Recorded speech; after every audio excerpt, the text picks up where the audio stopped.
নমস্কাৰ আজি মই কিছুমান বাঁহ আৰু কাঠেৰে তৈয়াৰ কৰা বস্তুৰ আৰু আচবাবৰ নাম কম দেই।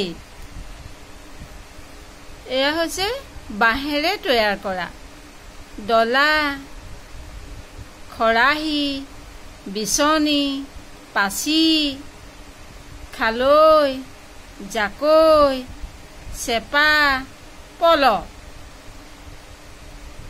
এইবিলাক হৈছে বাঁহেৰে তৈয়াৰ কৰা বস্তু। আৰু এই খালৈ, চেপা, জাকৈ, পল এই বস্তুকেইবিধ মাছ ধৰাৰ বাবে ব্যৱহাৰ কৰা হয়। এইকেইবিধ মাছ ধৰা সঁজুলি। তাৰপাছত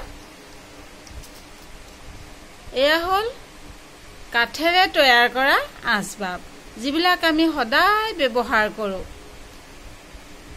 আলনা, মেজ আৰু আমি টেবুল বুলি কওঁ। তাৰপিছত আলমাৰি, পীৰা, বিচনা, চকী এইবোৰ আমি সদায় ব্যৱহাৰ কৰোঁ, নহয়নে বাৰু?